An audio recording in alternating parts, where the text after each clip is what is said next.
Did you know that parents rank financial literacy as the #1 most difficult life skill to teach? Meet Greenlight, the debit card and money app for families. With Greenlight, you can send money to kids quickly, set up chores, automate allowance, and keep an eye on your kids' spending with real-time notifications. Kids learn to earn, save, and spend wisely, and parents can rest easy knowing their kids are learning about money with guardrails in place. Try Greenlight risk-free today at greenlight.com/audio. It's the Opperman Report. And now, here is investigator Ed Opperman. Okay, welcome to the Opperman Report. I'm your host, Private Investigator Ed Opperman. You can find me at Opperman Investigations and Digital Forensic Consulting if you email me at oppermaninvestigations@gmail.com. One of my favorite guests we have today returning to us, Patrick Bergy, Gold, who is the author of the book Operation Shadowgate, The American Awakening. And anytime I can get him back, I get him back here for whatever I can get him to talk about. Mr. Bergy, are you there? Yes, I am, Ed. How are you doing, sir? Very good, very good. Formerly Bikers for Trump, too, right? Yes, I was a Bikers for 45, Bikers for Trump. Yeah. They tried to get me into Born to Ride for, well, I can't even think of the other one. They tried to get me into like Born to Ride for 45. I didn't go into that. I went off and did Shadowgate. I'm not sure which one would have been more stupid. Right. How did you get? You were invited, I guess, into Shadowgate because of your expertise in computers and social media manipulation and psyops, right?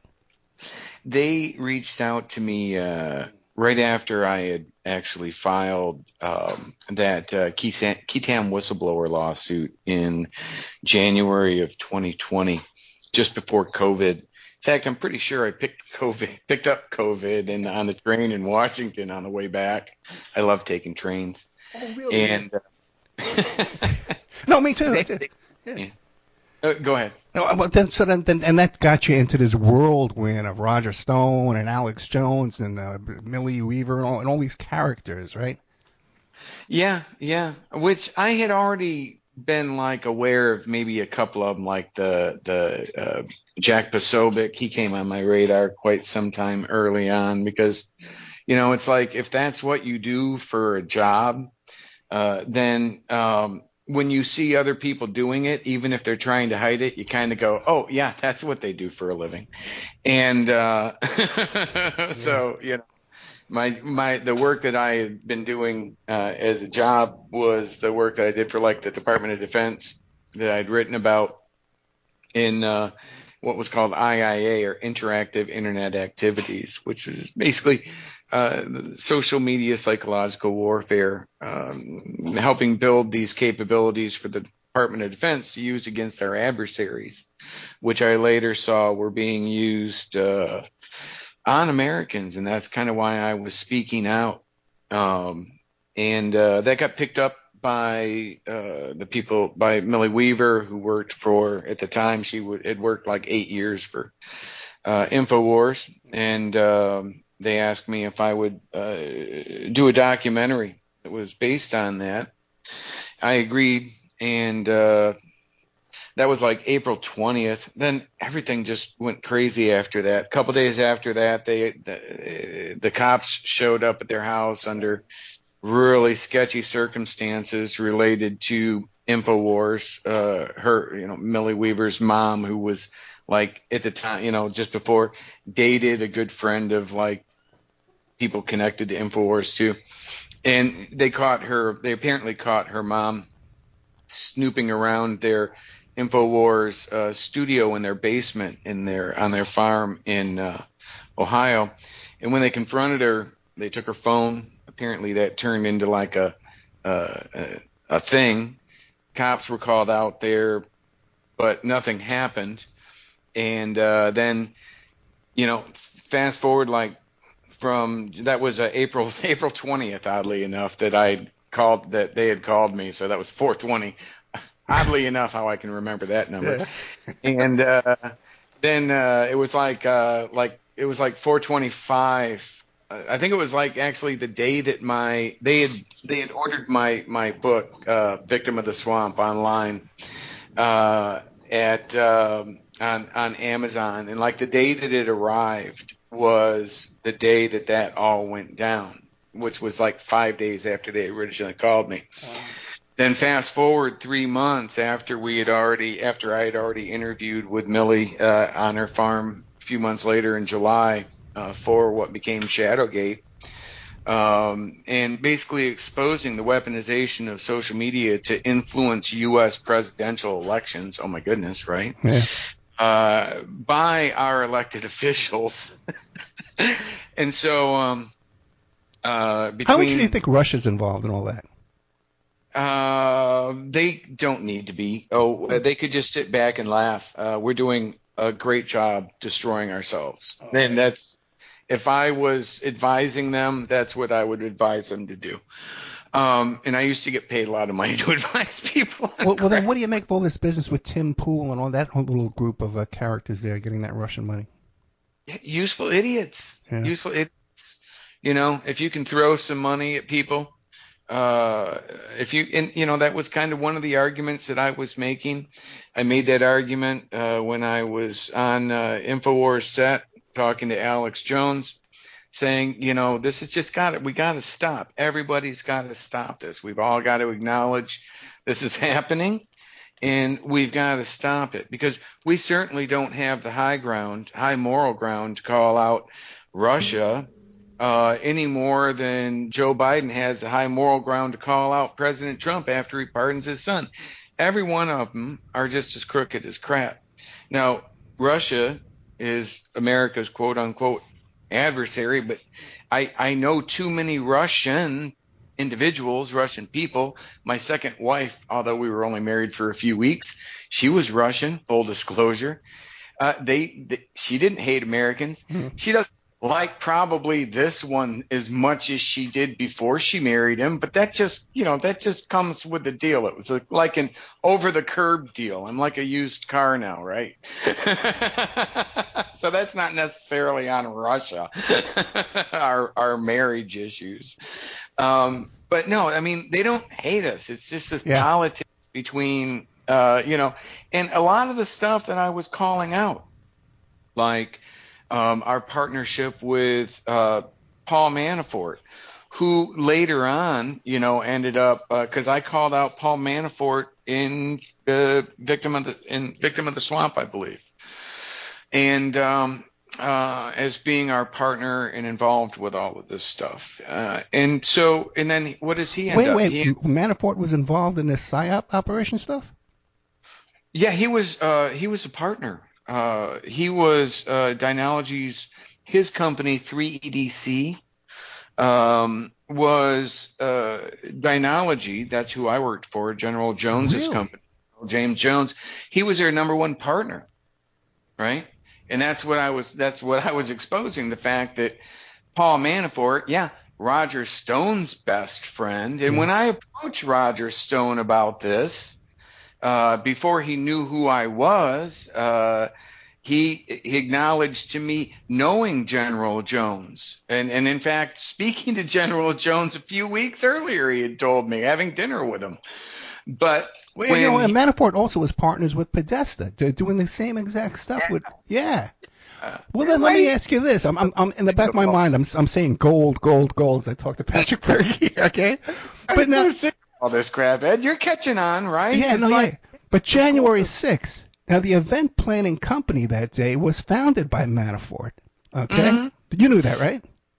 The J6, well, it was, it was by Roger Stone. And if Manafort had a direct connection involved with one of the organizations that involved, what was that guy? I can't think of the guy's name. I was there as their VIP guest. Yeah. Well, then what do you make of this guy Lehman Good, who committed suicide the next day? His father was partners with Stone and Manafort. They got a lot of history. I don't know anything about him, but they're, who else was partners? If you go to 3EDC's website, in archives, the Internet archives, back in 2007, you can see for yourself that they list 5 companies. Dynology, they list out of alphabetical order at the very top. We were Manafort's #1 partner.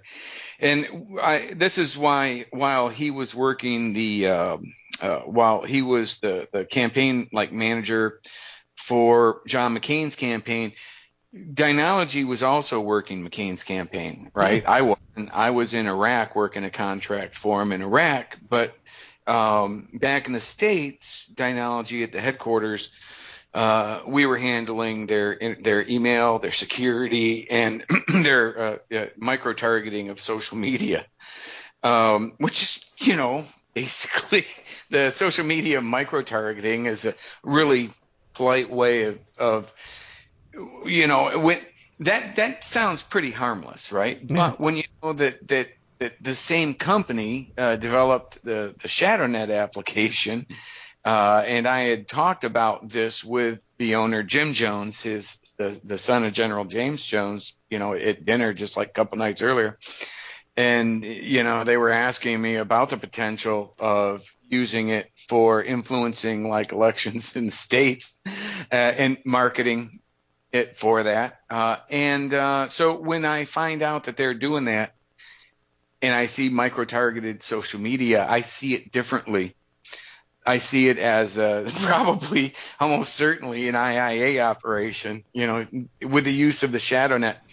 And the same things that Paul Manafort was accused of, I think charged and convicted of, even I think in Europe, for influencing the Ukrainian elections. Yeah.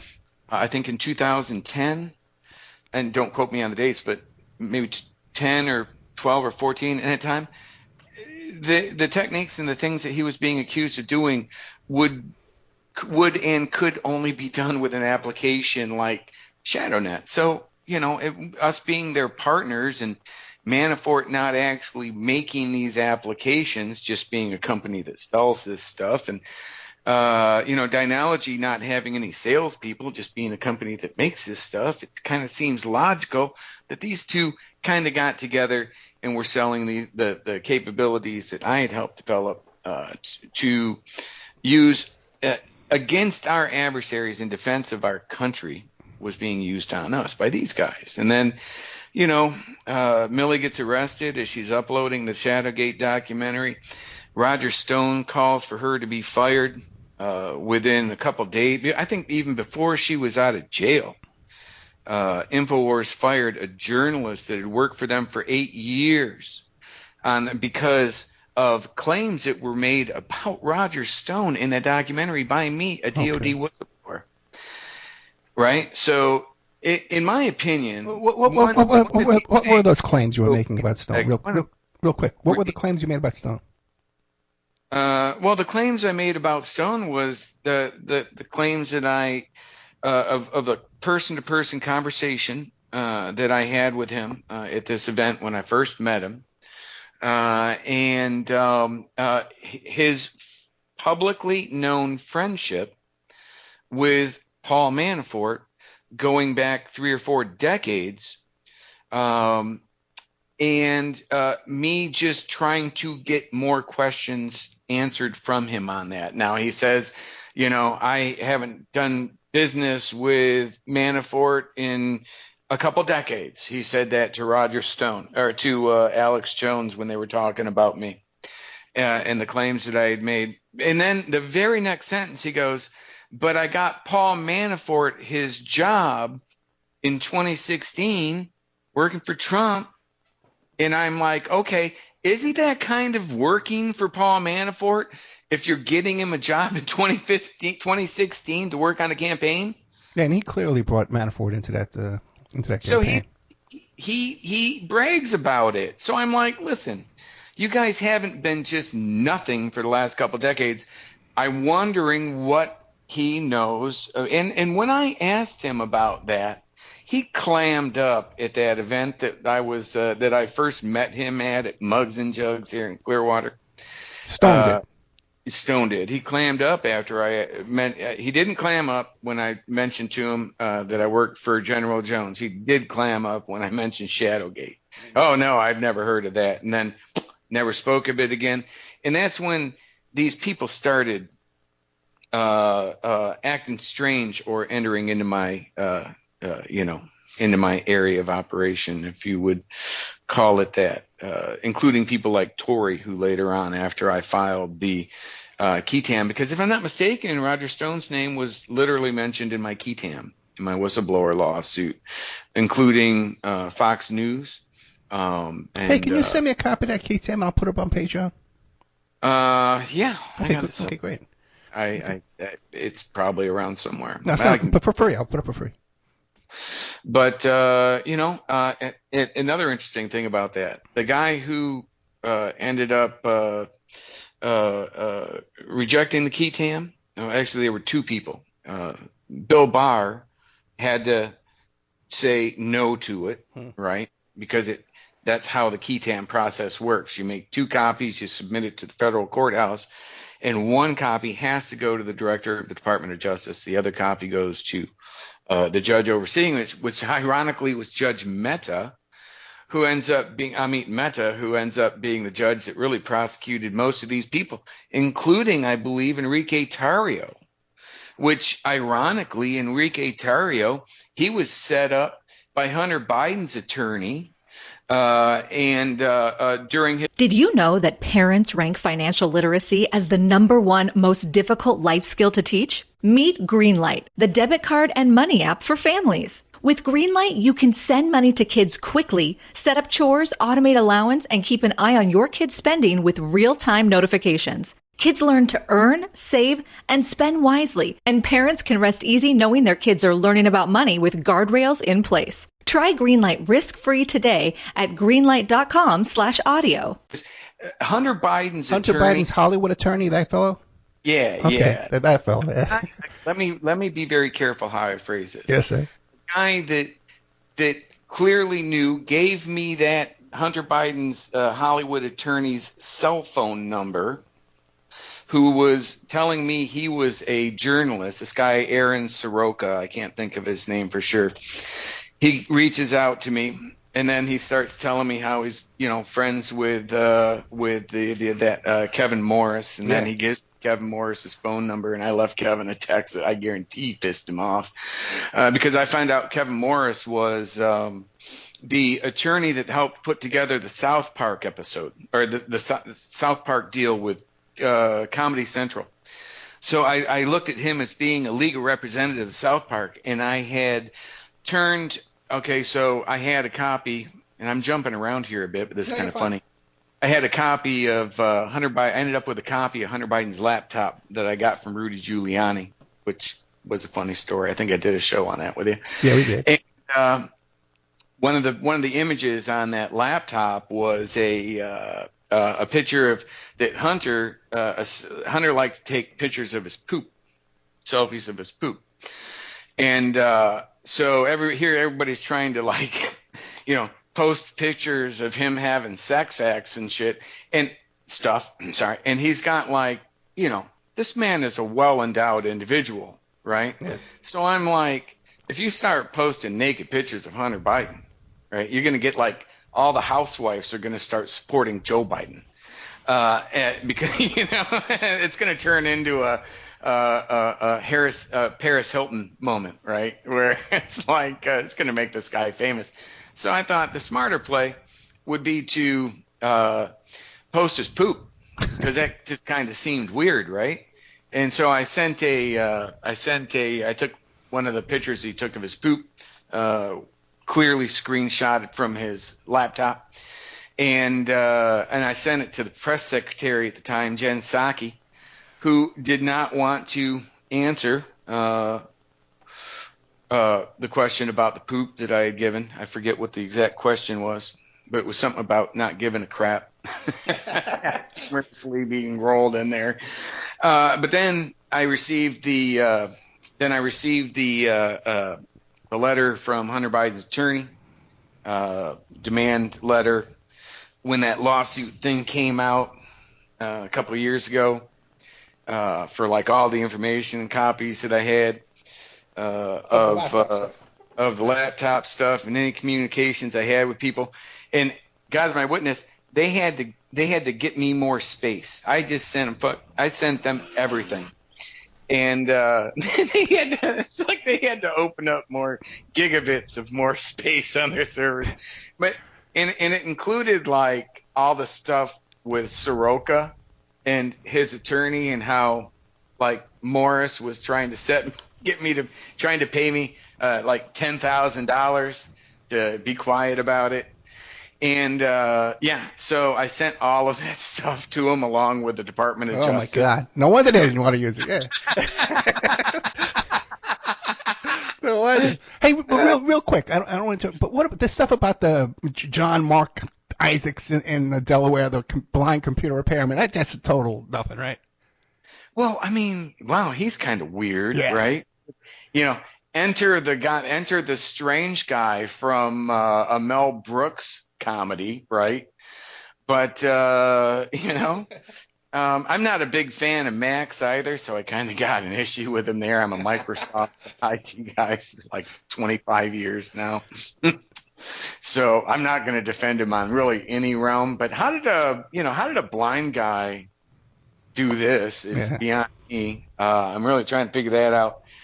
And I'm trying to figure out how he got on as a guest on a morning show on a station that I was on, where the morning show host used to scream, "There's a card-carrying commie on at night on this very station every night," and then somehow he gets a huge guest on his show.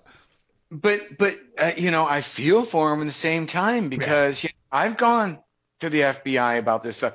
They either don't want to hear about it because it's like under $1 million, or they don't want to hear about it because it's going to be politically damaging. They worry about their careers, and I'm not going to touch this. Or even worse. Or right? that guy McConnell who was getting paid by the Russians. Mm-hmm. Yeah. So many of the things that we're dealing with right now would have absolutely been addressed by information that I sent to Tampa FBI back in 2017, 2018. And they've said to me that they had verified my credibility and were forwarding the information to the State Department officials overseas that would handle this, which I'm sure just went, and then who were we dealing with all of the issues? Were the overseas State Department people for the deep, that's basically the Senate to the deep state. And then I could never get anybody to respond again, and then they closed that down. But then look what happened with NATO. Look what happened with all of these things over the years since. And it's like, Well, but Patrick Bergy, let me ask you a quick question now. Now that the election's over and you're on the outside from all these guys, are you concerned about your personal safety and because they're talking about retribution, rounding people up, they're talking. Oh my God. These people are morons. They're not going to be able to do anything like that. Oh my God. Exactly what did Trump get accomplished that was like one of his crazy things, right? In his first term? Nothing. Mm-hmm. He was fought and all the way through till the 4 years ended. He's going to he's going to get a few things done. It would be, what his smart play would be to get the people that were working on bringing the Trans-Siberian Railway through North Korea into Seoul, right? Yeah. The politics of that are such that if you could accomplish that, you would have peace. I worked on that very loosely when I was over in South Korea, just because I thought it was cool and I liked trains, Ed. But I want to take the Trans-Siberian Railway across Russia into Seoul. That would be a really cool train ride. Yeah, but the problem is his base has no clue about the Trans-Siberia Railway. They're more concerned about trans using bathrooms, okay? They have no clue. Okay? This was actually something that the Trump administration was working on at the Oh, really? like in 2018 or 19. I cannot find the article on it for the life of me, but no, there were some people that were pro-Trump people that were over there working on that issue, and then it just kind of fell apart. It was about the time he was going over to meet with when he met with Kim over there, with the Kims over there. Oh, interesting. That sheds whole new light on that whole situation. But nobody's ever. But that's the thing, right? And think about the politics of being involved in that. It's something so simple, but to bring that train through those countries. Now it seems impossible, but that makes it even more likely as the best way to do it. I'm just saying. I spent a lot of time over in that region. Let me ask you this, because we're burning through time here, okay? Mm-hmm. Pete Hegseth, you're a military guy. What do you make of that, bro? Well, he's just Fox News. Yeah. And so, like, I worked for General Jones. That was my issue. That was the thing that I was saying, hey, they're weaponizing social media. They're weaponizing it against us in the U.S. And as evidence, even in Shadowgate, I showed how his vice president of Jones Group International was, while she was still working as vice president of Jones Group International, became a Fox host correspondent. Jillian Turner. Jillian Turner then went on to become the White House correspondent. And so if that's not the weaponization of social media by the guy that I built the frickin' ShadowNet for, which was designed to allow you to it's like a project management tool that allows you to manage all your assets, all your targets, all the content, right? If you're pretending to be somebody you're not on social media, if you're, then you have to remember all the lies that you tell, right? So this basically helps everybody remember all the lies. If you don't need a ShadowNet for the truth, a ShadowNet application for the truth, because you can remember those pretty easily, right? So they put Hegseth. So you've got I ran into so many people.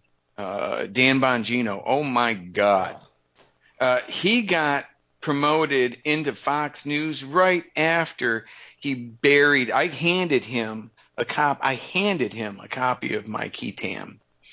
And within a couple days, he had blocked me on social media. A couple days later, he got his gig at Fox News. And then a couple months after that, he got an ownership offer for that social media platform that ended up shutting down. Well, I can't remember what that was called, but it was the big thing that he was involved with. The thing with Tim Pool? Because he was shaking in his boots over the Tim Pool thing.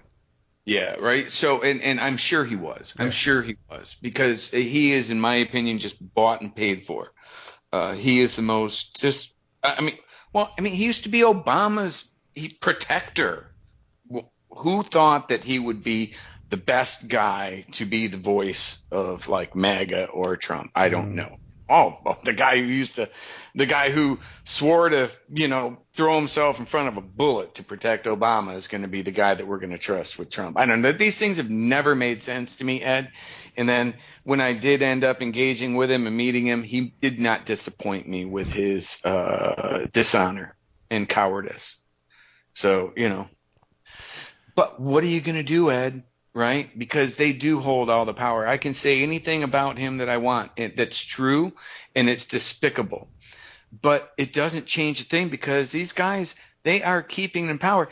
And even though people know this, they still don't care. They still prefer, they've been sold the better of two evils BS, right? Yeah, perfect example. Everybody knows that Matt Gaetz is a sleaze. A junior in high school is sitting in a room naked with two grown men, and they call that a party. Okay. You know what I mean, man? You know, giving his kid drugs and they call it a party. Yeah. What was your experience with Gates? My experience with Gates was awful. He was completely dishonorable. He's had my information, which was, by the way, a DOD whistleblower, following the chain of command and handing him evidence of potential treason, right? Which should, under law, require him to take action, but he didn't. And then when I approached him after Millie was arrested, what did he do? He buried Shadowgate. Why? Because he was best friends with Roger Stone. Yeah. Stone was one of his campaign managers. And so here I'm going to Matt Gaetz thinking this guy is going to be, he's going to stand up for the truth and stuff. Hell no.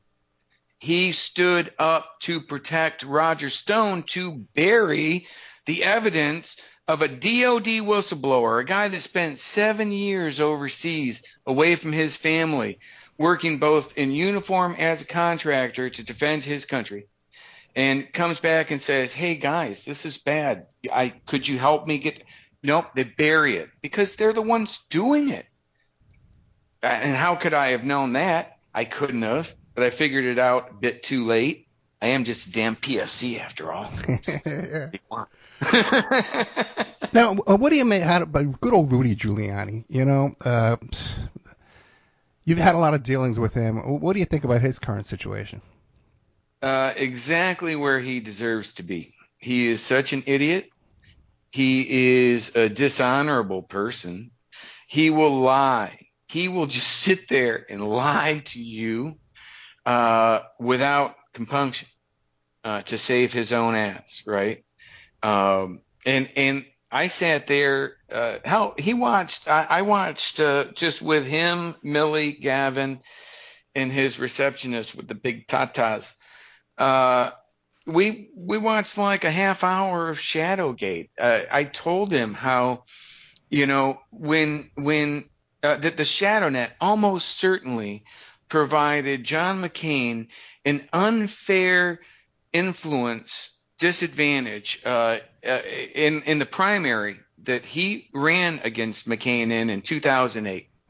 And if you ran for office and you found out years later that you had lost to someone who almost certainly had used a Department of Defense weapon that had been designed to protect your country against its enemies, and had then been used against you to defeat you, another Republican, in the Republican primary, would you be upset, Ed? Because Rudy was upset. That ain't no lie, right? Yeah. He tried to get a car called over so that we could be driven over to the White House to meet with Trump. But he couldn't get near it. He had already been, that was like December, that was like January, maybe 9th or 10th. I get the days all screwed up. So it was already past January 6th. Everybody was already freaking completely turning on Rudy. Yeah. Did he ever mention anything to you about Tower Financial and working for Epstein? No, but he was working with Mike Tremarco. Who's that? Tremarco was one of his clients as an attorney. He was a client representing Mike Tremarco in a lawsuit against Nix, the owner of Cambridge Analytica. Oh, really? That's interesting. It was like $65 million that they were in a lawsuit with, which ironically, and you'll never hear Rudy mention this, but, the Italygate thing. Who were they trying to point the Italygate thing to? They were trying to point the Italygate thing on Nix, right? Which kind of seems super suspicious when you realize that the person who was tasked by Trump to investigate Italygate, which was Rudy. Oh, boy. Right? And then Rudy turns around and doesn't happen to mention to anybody that he's sue. He's in a lawsuit representing Mike Tremarco, who was a partner with Nix, I believe, related to when Mike Tremarco had like ownership of Dish Networks, right? Which makes me think that lawsuit for $65 million might have been a quiet way for Tremarco to recoup money that Nix owed them from data from Dish Networks. Because what else would be worth $65 million other than data, right? Right. And what happened to Cambridge Analytica and Facebook? Well, Facebook took $1 billion plus hit in multiple by. So if it had been discovered that Tremarco was providing, or Dish Network was providing data to Cambridge Analytica, well, they wouldn't probably deal with $1 billion hit that well, would they? So everybody gets lied to, right? You as MAGA, who were following the Italygate stuff, probably should have known the context of the involvement with the people behind the scenes that you were being led to believe were one thing when they were completely other, right? With huge financial motivation. So everything that's happening to Rudy, I just cheer. I'm on team election workers, right? I ran for supervisor of elections in 2004 with no political affiliation in Pasco County, Florida. I'm always going to side with an election worker, and that, what is that, Ruby? Right. Go Ruby, right? Freaking take his crap. He is a lying piece of crap. He almost destroyed our country. He was a key figure behind what I consider to be an attempted coup d'etat by a handful of meatheads that thankfully failed, but I'm really concerned what role they're going to be allowed in this administration. But then I'm not too concerned about it because Trump's not going to run again. So anybody he promised anything to, even his friends on, quote unquote, on the Republican side, he doesn't have to. He's not going to give a crap about either way anyway, right? He's not running again. Yeah, he seems already on that path with his cabinet picks. Did anything come up with Rudy and the Venezuelan coup and his cocaine money laundering clients and Silvercore? I don't know. That wasn't that who was that guy? Keith Shore? Worked with Rudy. Keith Shore? Who, Costello? Lev Parnas. Lev Parnas. Okay. He was talking about that. I would buy Lev's story on that, even though Lev is on the payroll of the same people that were paying. He's on the same payroll of the people. Kevin Morris was paying off. Right? Very interesting. Several in that group. So absolutely. So I don't trust these people very much at all. And it came out. The other guy that Lev was working with, it came out in like the Washington Post or something, showed that they were getting paid by Morris. Can't think of his name right now. But, and he was working closely with Lev, so I'm pretty much assuming that Lev, the way he shut up about everything. But Lev's not wrong. Lev, and think about this, right? These people are not good people. Like Michael Cohen. Yeah. Everybody's making a deal. New York. I'm from New York. Everybody was making a deal. Would you let Michael Cohen date your daughter? No. Right? Yeah. Okay, that's how I look at these people. Yeah. Are they politicians? Yeah, but would I let them date No. Right? So these are just bad human beings, bad individuals. And Tom Arnold says, and he was dealing with Michael Cohen for that Pissgate tape in depth. He says that Michael Cohen's still getting paid by Jerry Falwell Jr. He's still on the payroll. Not Roseanne. To talk. What's that? Yeah, Roseanne's ex-husband. Yeah, that Michael Cohen is still on the payroll from Jerry Falwell Jr. Not to talk about Epstein and Trump, and not to talk about Trump and abortion. So he still gets a paycheck to keep quiet about that issue. And Wonderful, wonderful. This is all of our information and everything's getting exposed, not by the FBI or our elected officials who should be protecting us, but by basically Tom Arnold and Roseanne Yeah, Barr. Roseanne Barr's ex-husband. He's Spilling the beans. kidding me, Ed. Yeah. Couldn't make this up. Yeah. Make this up, right? But it doesn't seem like none of this is going to have a good ending. I put out on Facebook a couple days before the election, not that it mattered, seemed to matter, like a bunch of people, but not that it mattered to me. I just put out there the first time in 40 years, I'm not voting, right? Yeah. I don't pretend to be like this good Christian or anything, but let's just say I have enough fear in God not to do things that I think are going to be like I might have to pay for someday, right? It just seems wise. And I couldn't pull myself to vote for Trump because I know all the people around him are just some of the most evil people I've ever met or experienced or engaged with in my 58 years of being around this world, right? And, and then top it all off, he's pushing Bibles. Are you kidding me? Right?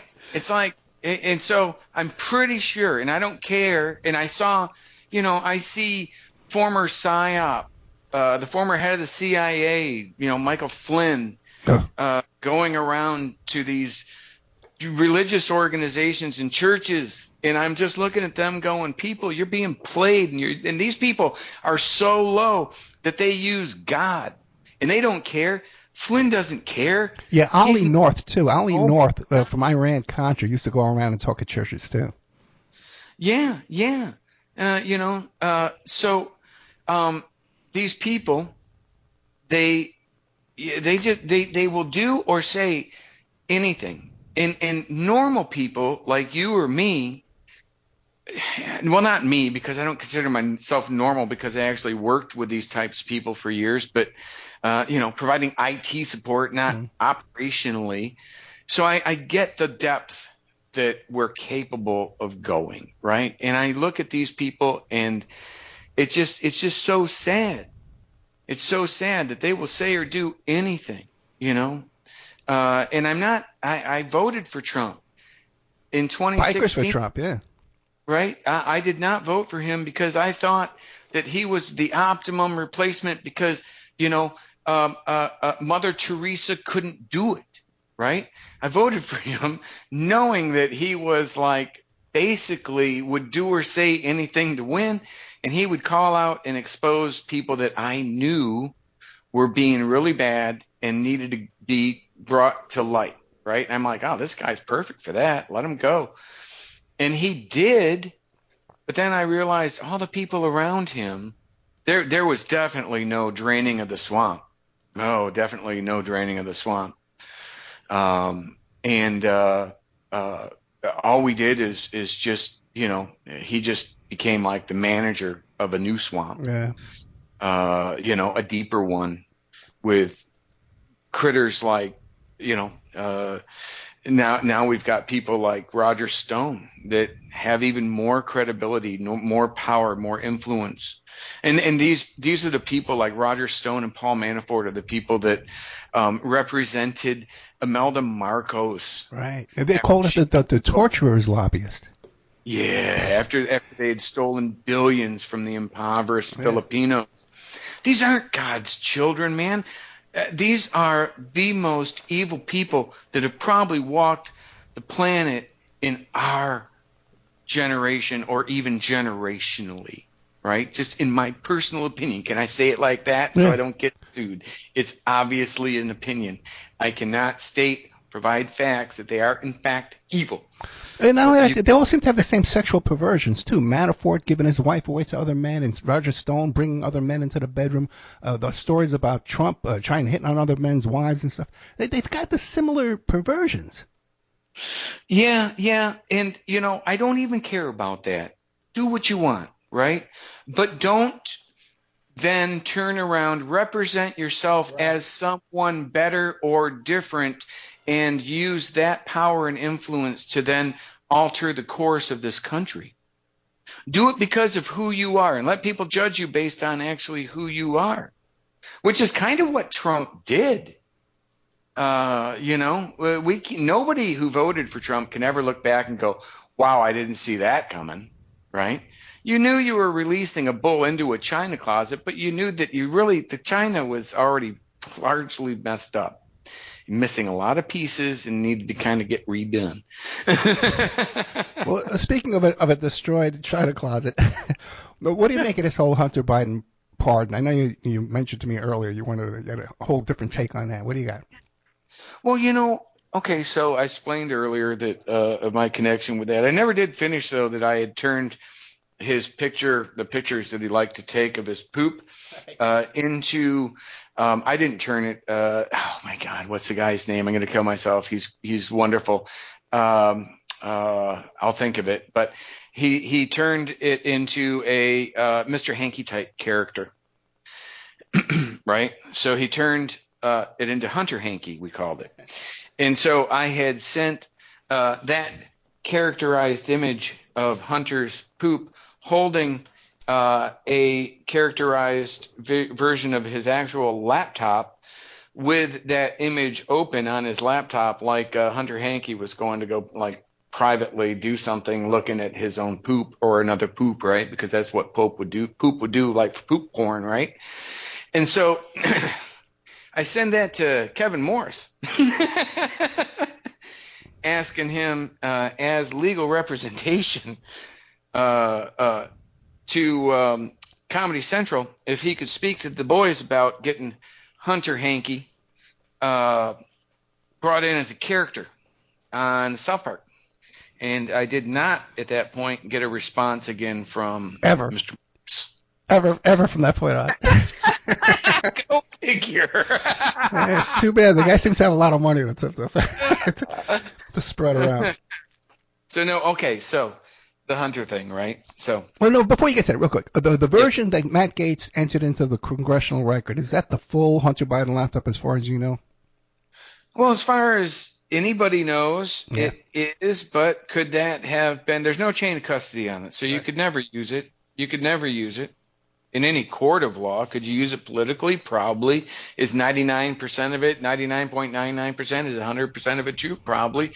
But you can't go by that when you are doing computer forensics. Oh, yeah, the chain of custody is destroyed on that. But what about the story Lev tells about being on the plane with Hannity and Rudy missed the flight? That's when he got arrested.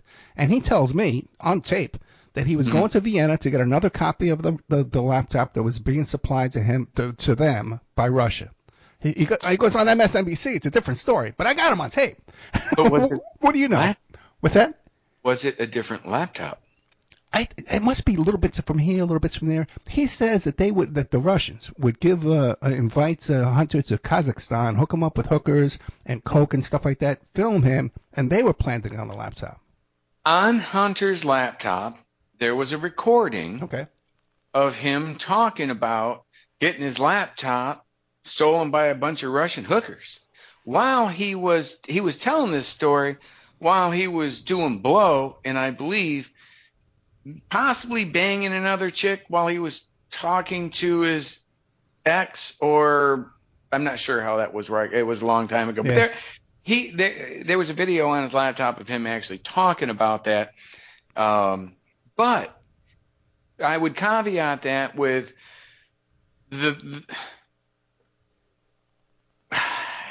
an argument was made based on the timeline of the two laptops.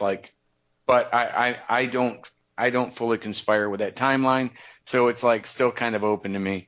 I think there are probably two different laptops that got stolen by this crackhead. Well, there's also the Keith Abloh laptop too. The Keith Abloh? Yeah. Keith Abloh's brother went to a book signing launch with Birkenfeld, Bo Dietl was there, that whole Costello, that whole bunch was there. And he says, Hunter Biden went to live with Keith Abloh. He says, we have Hunter Biden's laptop, his diary. We want between $2 and $3 million for it. Is there anything on that laptop that's so damning that it's worth $3 million? Oh, I'm sure. You think so? Well, probably not anymore, right? All content has value, right? Super Bowl's extremely valuable for licensing the day of the Super Bowl, Right. but a couple years out, you can't license it for as much, right? Lose value. So any value anybody had on blackmail with Right. Biden's is TikTok. Right. But the thing is too, it's another funny part of that story is that Bo Dietl, and I got this from Birkenfeld on tape. He tells the story. Birkenfeld and Bo Dietl go down to Keith Abloh's house to negotiate for the laptop. Negotiations break down. The next day or a couple of days later, there's a knock at the door. It's the DEA with a search warrant. Give us that laptop. Mm-hmm. Okay, man. So they got to a judge, obviously, man. You know what I mean? Did they give him the laptop? Yeah, and then Hunter Biden got it back a few days later, but clearly copies were made. All right, there you go. Yeah. Right. Yeah. No, he wasn't that. Yeah, he could have used an IMO. Hunter could have used an information management officer. They probably would have been a good. It would have been worth it. It would have been worth every penny. Right? Plus, he has his hand out all over the world collecting all this money. You'd think he would have had a team around him, right? Yeah, no. He just, the guy, he liked to party, Yeah. and I can't, I had my time. I'm not freaking throwing stones I at hear him. you, me too. I'm actually probably one of the few people that look at Hunter as a victim of this, right? And I said that from day one. Even that woman Tori started saying it after I said this because it makes sense, right? Everybody around Hunter, for political reasons, instead of doing the right thing and getting him help, they've always just lied about it, lied to cover it up for him. And he's lucky to be alive today because his dad hasn't given two craps. The campaign people around him haven't given two craps. Do whatever you want and cover it up, and then if he does die, I'm sure they already had a story made up for that we would have never heard the truth about, right? And so he banging his brother's, his dead brother's wife while he's doing blow, massive amounts of it. Yeah, and she says if he's around my daughter, call the cops. Yeah, and recording it all, Yeah. right? Recording it all like he wants to get caught, like he's asking for help. Like, why else would you do that? The guy wasn't getting help. He should have been getting help by people around him. But all they cared about was politics. And did Joe Biden pardon Hunter because he wants to help him? Hell no. Are you helping someone who's a drug addict by reinforcing the lies and allowing them to continue to get away with it? No, you're not. If he cared at all, in my opinion, about his son, he would have said, son, I'm going to be here with you. I'll come visit you. You need to answer for the crimes that you committed. And please, God, you're young enough. You're going to be out in a couple years.